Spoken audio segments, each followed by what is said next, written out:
Gen Gap. Hello, I'm Taito and I welcome you to the second episode of Gen Gap. As usual, I'm sitting with my dad. And today we are talking a healthy lifestyle. We're talking a healthy lifestyle because I want to know how it affects both my generation versus yours, Dad. Does it affect us any differently? Well, most definitely it does affect us differently because we have different needs as different generations. But the most important thing is to remember that for all generations, a healthy lifestyle is an all-important thing to worry about and to be sure that we get right. Back in the days, you ran a fitness center and it was centered around health and a healthy lifestyle. So what is a healthy lifestyle? As the word says, healthy lifestyle. So it basically a lifestyle. What is lifestyle? Lifestyle is everything pertaining to how you live your life, the decisions you're making pertaining your life. And your life is not really your breathing daily only, but it's also what you eat, the things that you do, how often you move your body, how often you make sure that the functions of your body are actually at optimal best. So a healthy lifestyle, really, it's about being conscious about the quality of your health. You can correct me if I'm wrong, but I'd like to believe that at the center of a healthy lifestyle, there's diet and everything that you take into your body. Look, that is partially correct, but really it's not at the center of it. Okay. Because there are many factors. Because when you're talking about a healthy lifestyle, because of how we have actually interacted with that phrase, healthy lifestyle, or how we've interacted with health, it depends where we're coming from in our minds. When you're talking within the context of, people who are gym rats and gym fanatics, there is a particular perception that the word or the phrase healthy lifestyle, means. And that particular, perception or disposition or a point of view would throw you off if you are not in that space. In fact, it actually will throw you off if you are in that space, because then you end up neglecting other factors that are not necessarily found in a gym space. So a healthy lifestyle, really, it's really about everything and every activity that you engage yourself in, or anything that you allow in your habits, in your tendencies, allow to affect the quality of your life. So what you eat, it's one of those things that may, that will definitely affect the quality of your life. It will definitely affect the quality of your life. But it doesn't stop there. How you carry yourself in terms of whether you are a kind of person that is engaged in some form of physical activity, so that you keep your cells, your body cells, regenerative and growing, and you keep yourself fit and making sure that there's optimal oxygen in your bloodstream, all of those kinds of things. One of the greatest benefits for me in physical exercise is it literally, keeps your energies up. But also what is important is the diet part of it. And a lot of people get, arrested and confined in diet. I'm healthy because I diet. Yes, there's a 80-20, rule that is normally spoken about. 80% diet and then 20% exercise to make the healthy person. Complete. But I actually beg to differ, because you can exercise and eat healthy food. If you have unhealthy habits, it affects your health.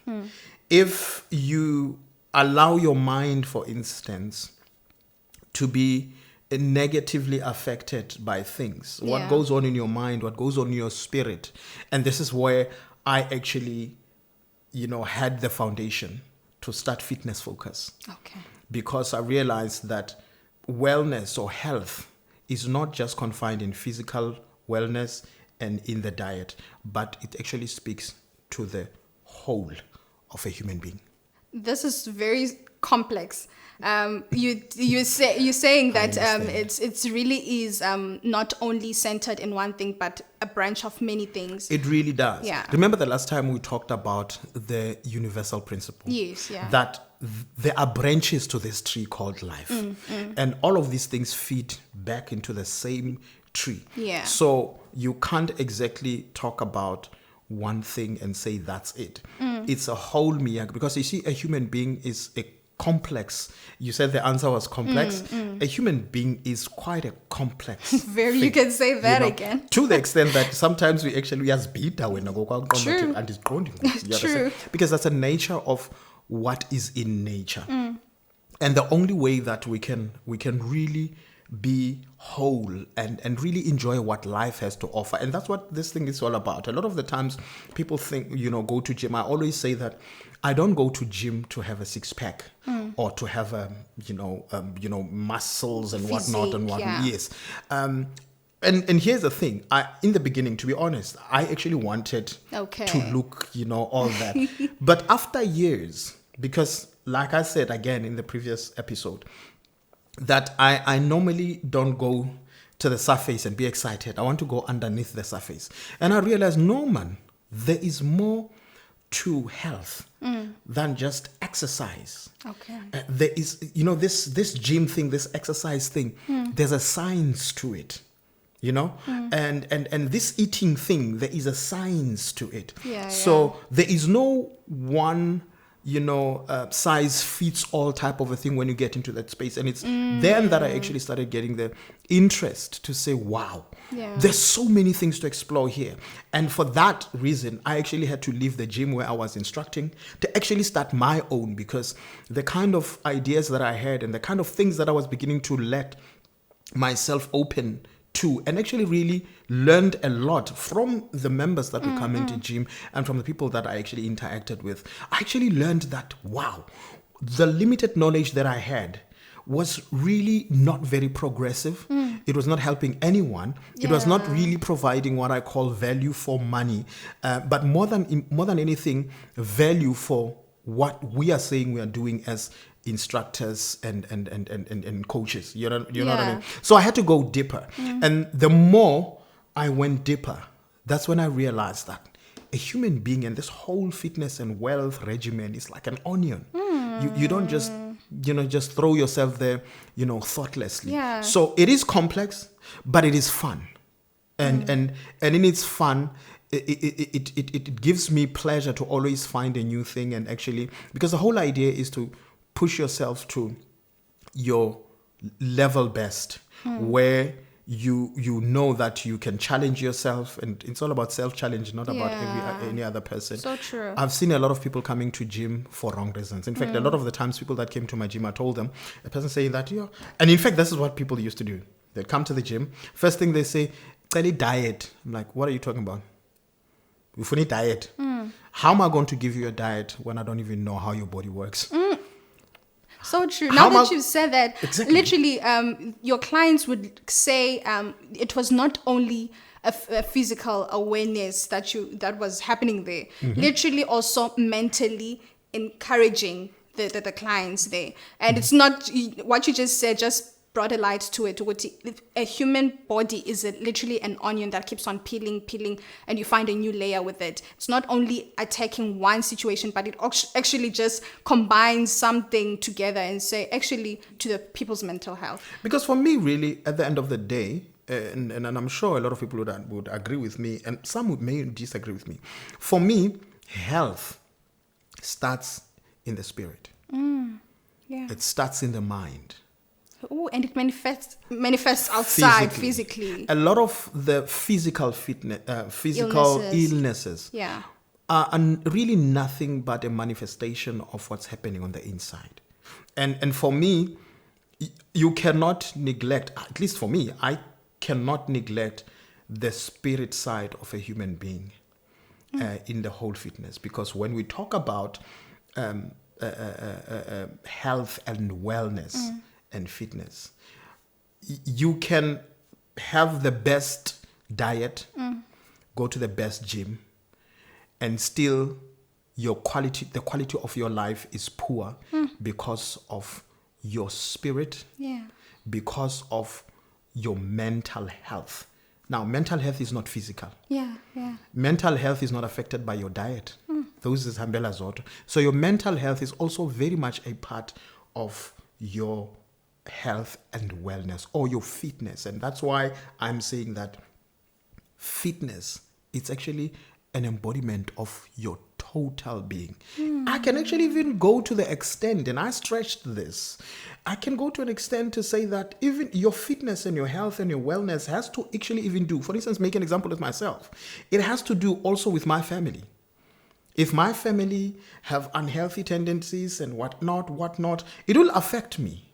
And I have to have a way in which I affect my family as well. And it doesn't always have to be that my family must also go to gym and stuff like that. Because I can push you guys to the gym. You go to the gym and you just don't want them to be there because your mind is not there, your heart is not there, your spirit, you're just not there. You're not going to do anything progressive. If anything, you probably might hurt yourself in the process. Sure. Without sidetracking a bit, you mentioned something about the spirit. How do you actually see the spirit side to a person as an instructor? All right. How do you go that deep to actually see the spirit side of a person when they come just for the physical appearance, but you actually see something else behind the facade? All right. I am not a gobela. Yeah. Set the record straight. Set that record straight. Disclaimer. I'm not a prophet. Yes. Disclaimer. Yes. But here's the thing, and I'm going to take this from example because this is the only way that I actually can, express this. I used to be an instructor at one of the gyms, right, in King Williamstown, for a couple of years.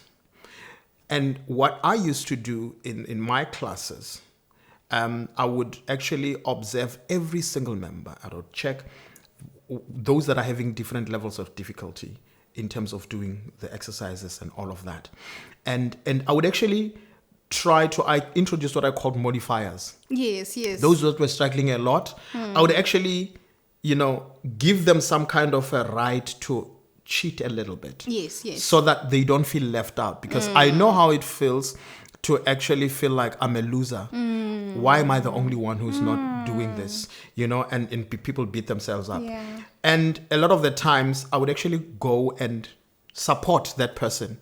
Instead of shouting at them and say, come on, I would actually say, let's do it together. And I found that a lot of people enjoyed that. And they actually had the particular case that I remember many years ago is when a client, after gym, I actually wanted to talk to them and to say that I want to advise her how to, because I can see there are blockages, but we're going to deal with the blockages. There's nothing that is impossible. Yes. Yeah. And as I was doing that, the client broke down to tears. And right there and then, I knew that there was something bigger than the physical. That the physical was actually now affecting the spirit. And so I needed to deal with the soul. I needed to deal with the mind and with the heart. And believe you me, that was at the heart of me starting Fitness Focus, because I went to a dimension and a level that I never knew existed. You have been doing a lot of things outside of fitness and fitness instructing, but what made you get so much passion to even go out and say that I'm doing this? What was the backing behind your push to do this? Because there are a lot of people I've overheard, and I was like, eavesdropping on your conversations with your clients, and I would hear how people would literally no longer come for what they heard as a physical training, but they will come as almost like they came to a therapist. Therapy, yes. Yeah. Exactly. And in fact, they actually realized, no, I actually needed therapy. More than the physical whatnot. What I thought I needed on my body, it was actually me diverting what the actual problem is that is causing me to want to go anywhere, and gym seemed like if I can do something about my body, I can accept other things better.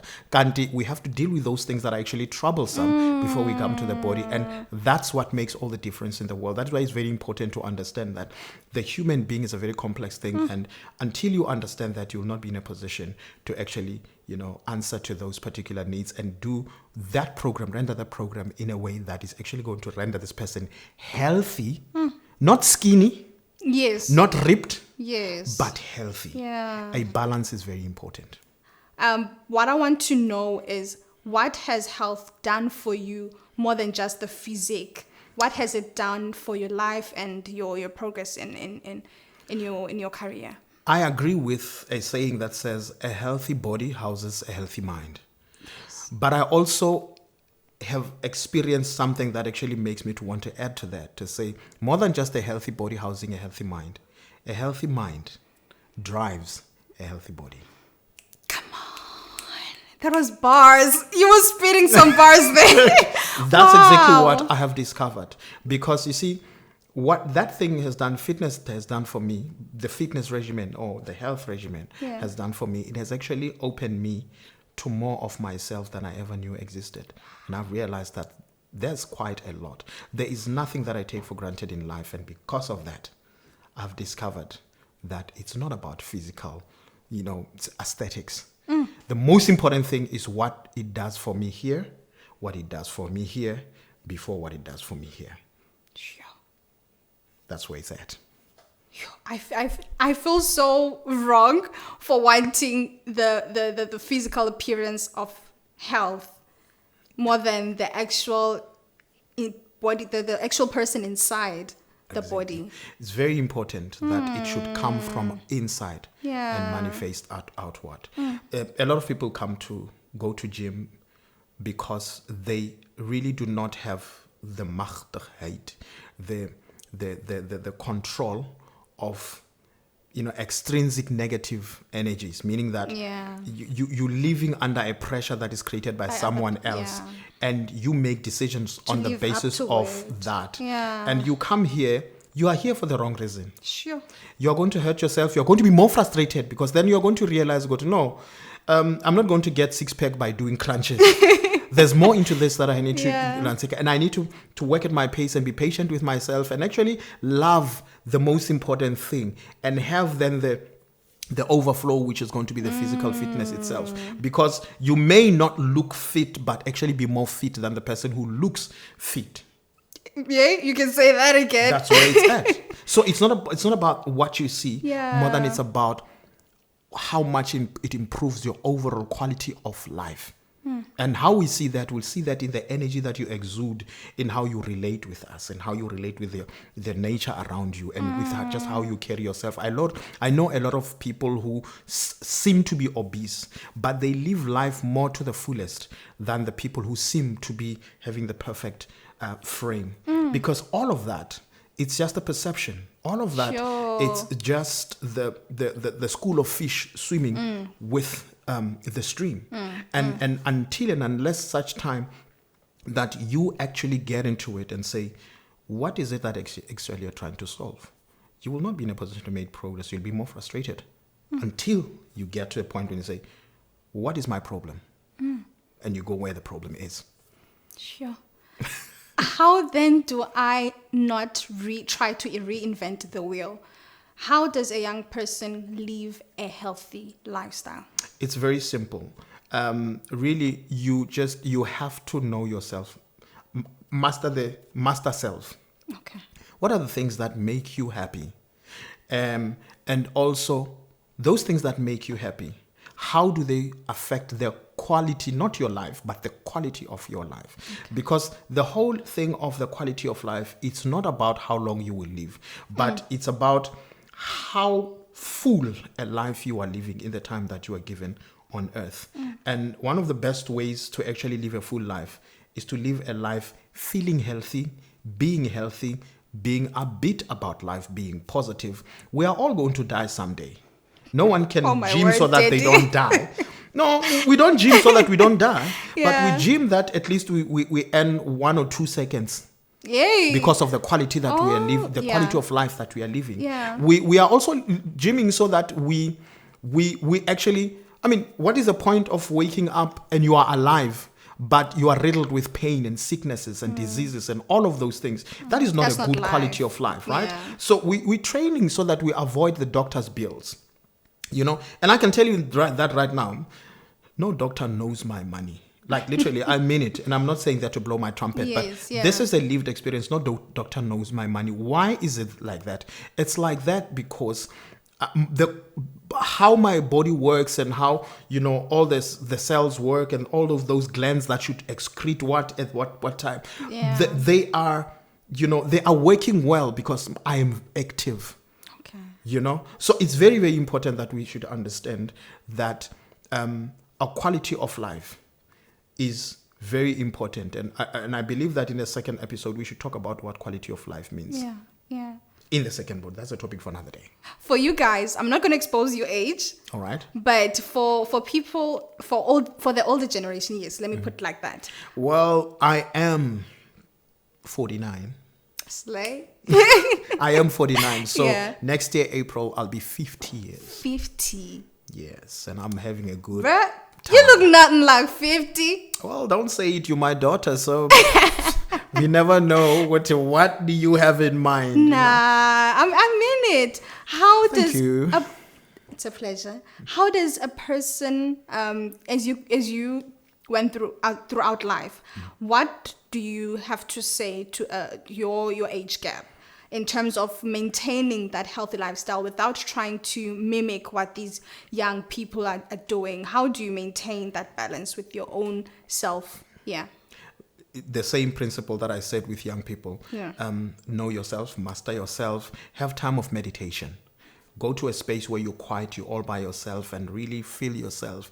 Just go to the spaces in your self that you'd never go in a loud, busy space, right? Do that. Get into that space. It's very, very important. And then the second one is you must, do something. Don't be bogged down to sitting. Every now and then you are sitting, you are lying. Have some movement. Don't be excited about driving to places. Get a bike. If you have a car, get a bike. From now in, time to time, ride a bike.